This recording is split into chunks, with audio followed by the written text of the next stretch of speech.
obviously, I mean, it's been bandied around the internet quite a bit, but if you shuffle the Olympics 2012 logo around, you can spell the word Zion. Indeed. And, you know, there's a lot of stigma against the word, and, you know, for no reason whatsoever. But obviously Zion stands for the term New Jerusalem. Yeah.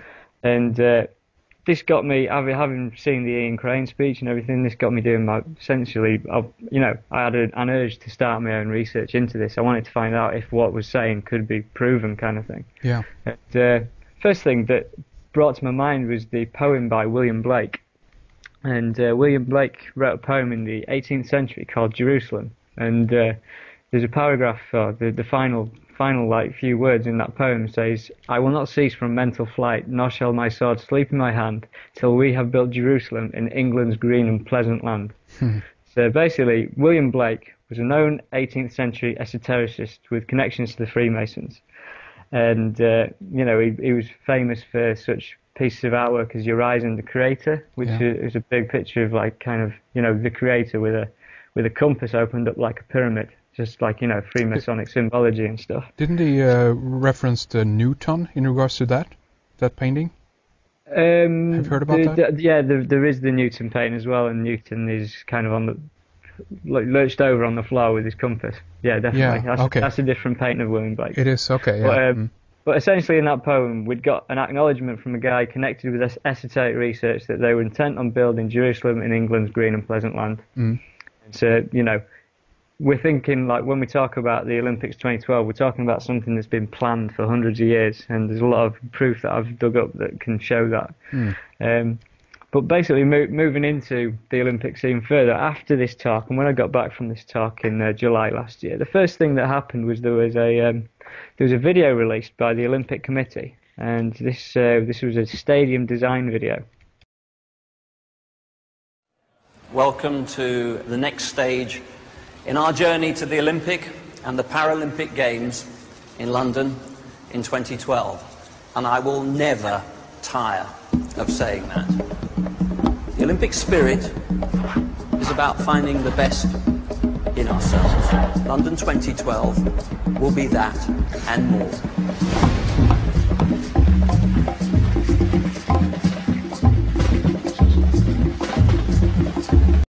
And it was this crazy CGI, I don't know what you want to call it, action film on how they're going to build the Olympic 2012 stadium.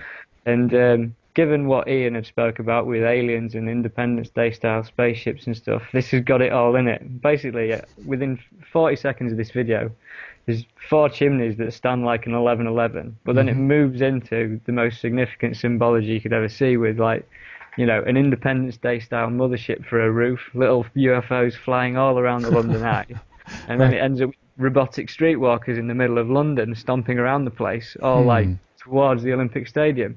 I mean, it's pretty weird to watch it, and it's on my blog and it's on YouTube as well. If you just do a search for the stadium design video, you can see for yourself that there's definitely symbology in there, like, you know, whether you like it or not. So this got me thinking. I was like, where does this go? Does this mean that there is a significant event looming for the Olympics? And I started thinking to myself, well, you know, if they're about to do this now, they've done this before. You know, they've used the Olympics for such events before. Yeah. Which led me into looking into 1972 Olympics in Munich.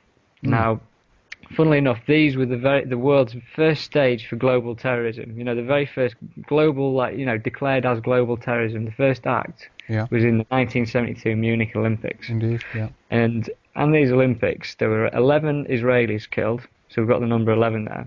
And they were killed by a group called Black September, which is obviously the 9th month. So it's obviously a 9/11 you've got there. Yeah.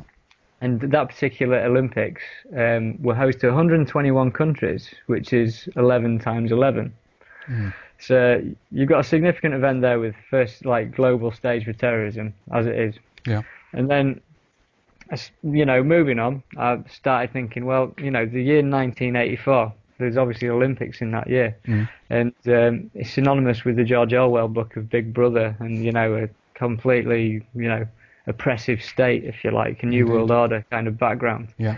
And I'd briefly remembered hearing things about a closing ceremony in the 1984 Olympics, and did some rooting around on the internet, and obviously came across a video. In the 1984 Olympics, which were held in Los Angeles, they closed the ceremony, and the audience didn't even expect this, because most of the audience thought it was real at the time.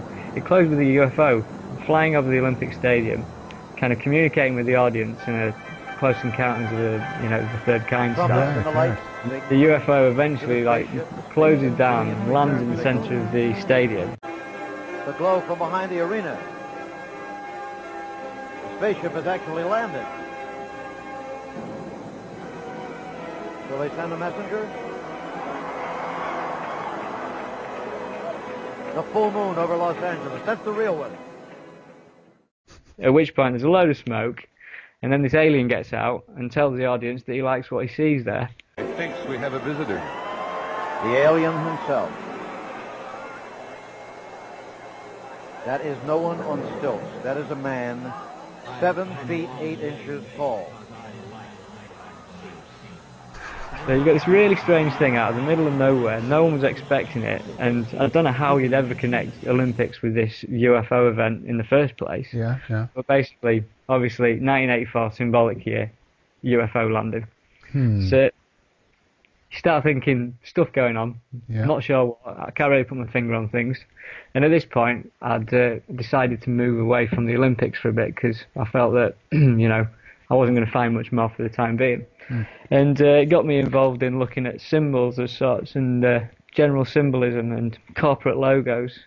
And I started off with obviously the all-seeing eye on the dollar bill. Yeah. And if you notice with the all-seeing eye on the dollar bill, on the particular side that it's on, it's the only note that it appears on in America, and there's 4 ones on it, and they ring out 1111 either side of the dollar bill. Indeed, yeah. You got the same thing again.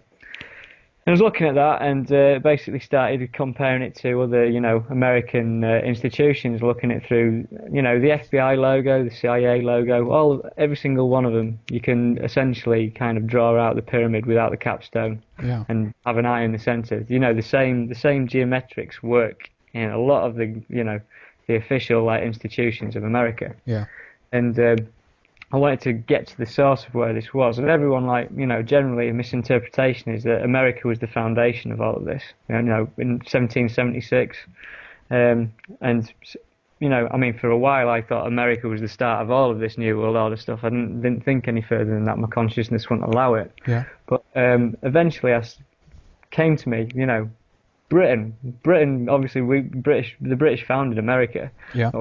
On it in a Western kind of empire sense, but looked at the British coat of arms, and if you pick up the British coat of arms, again you'll notice that you've got a pyramid, and where the all-seeing eye is, you've got a crown. It's the same thing. You can draw the same geometrics over it, and you've got smack bang the same symbols coming at you. So I was like, right, well, what's going on here? This is obviously a lot more, ingrained in human civilization, more than I thought, anyhow. Indeed. Which point you then start moving to the famous corporate symbols of McDonald's and Schweppes and Starbucks. These amazing corporations that you'll find them in all the symbolic places of the world. Like when I've been to Rome, you've got a McDonald's opposite the Pantheon and the Egyptian obelisk. And then if you go to the Sphinx in Cairo, and you've got a KFC, and you've got a McDonald's right outside the entranceway. And literally everywhere you go, you can no doubt find one of these kind of food venues or whatever. The pest. Right next to some of these symbolic structures. Yeah. And so, for instance, explain the McDonald's logo. You got 9 letters in the word McDonald's, and I decided to split that up into pyramid numerology. So you've got 1, 2, 3, 2, 1. Split the word up. Do you know what I mean? Into a step kind of structure. And I think you have this on your blog, isn't that right? So people that are tuning in can take a look at that. You can take a look at it on my blog, but basically, to spell it out, basically you can form a pyramid-like word out of it, in which the cornerstones and the top part of the pyramid minus the capstone spell the word Mason. Yeah. And essentially what the pyramid is showing is that the 2 arches of Freemasonry, or the golden arches, or whatever you want to call them, emanate from the centre of the pyramid and preside all the way onto the outside of the pyramid. So essentially you've got this event that seems to preside over the pyramid. And then same thing goes with the Schweppes logo. I mean, I had a real good 11/11 moment with this because it happened in a glass of Schweppes tonic water when the ice cubes started ringing at me. Right. And I thought that was it was pretty mental, but it was insinuating something was happening. Nice. And I looked on the bottle, and the year 1783, obviously on the all-seeing eye, the date 1776.